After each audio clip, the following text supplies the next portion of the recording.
OPS बहाल रखो OPS बहाल रखो We want justice We want justice আজি বহু বছৰে ধৰি আমাৰ চৰকাৰক জনাই আছোঁ আমাক পুৰণি সেই পেঞ্চনতে ৰাখিব লাগে।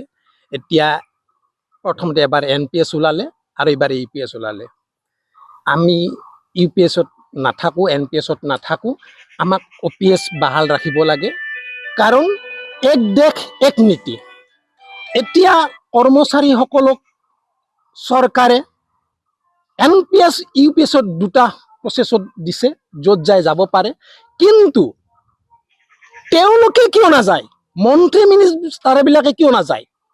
মন্ত্ৰী মিনিষ্টাৰবিলাকে যাওক, তেওঁলোকে যে OPSত থাকে, আমি কিয় NPSত বা UPSত থাকিব লাগে?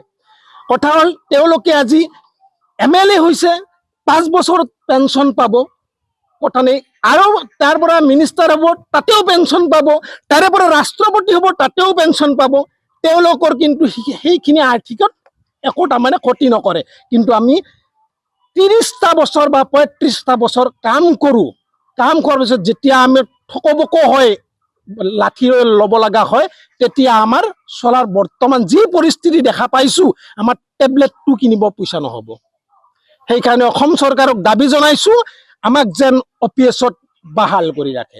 এই কৰ্মবিৰতি চলিয়ে থাকিব আৰু নেক্সট পৰ্যায়ত আমাৰ চেণ্ট্ৰেলে NPS সন্থাই আমাক জনাব। আমি প্ৰশাসন সন্থাৰ তৰফৰ পৰা আমি ছাপোৰ্ট কৰিছোঁ। আমি বুলি অকল নহয়, যে GID বেলেগ বেলেগ অইন সন্থা যিমান আছে সকলোৱে ছাপোৰ্ট কৰিছে। আৰু এইটো যদি তেওঁলোকে চৰকাৰে নামানে, হয়তো ইয়াতকৈ আৰু বৃহৎ আন্দোলন হ'ব পাৰে।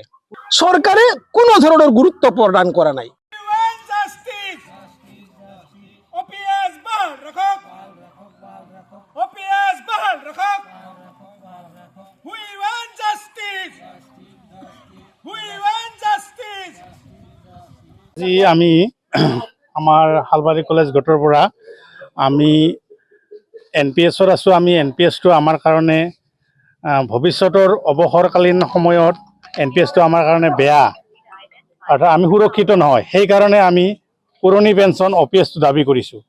গতিকে আজি আমাৰ গুৱাহাটীত সদৌ অসম ভিত্তিত সদৌ অসম NPS সন্থাৰ আহ্বানত, উদ্যোগত, সচলত OPS প্ৰাপ্তিৰ কাৰণে আমি আজি দিছপুৰ চলো কাৰ্যসূচী লোৱা হৈছে।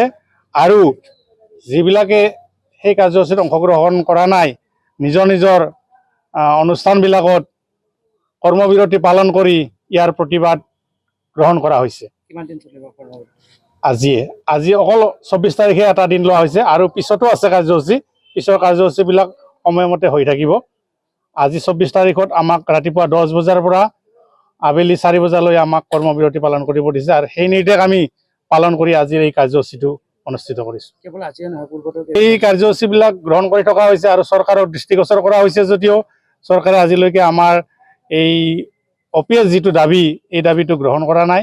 গতিকে যেতিয়ালৈকে গ্ৰহণ নকৰিব, তেতিয়ালৈকে আমি আমাৰ আন্দোলন কাৰ্যসূচী আমি চলাই যাম বুলি সংকল্পবদ্ধ হৈছোঁ।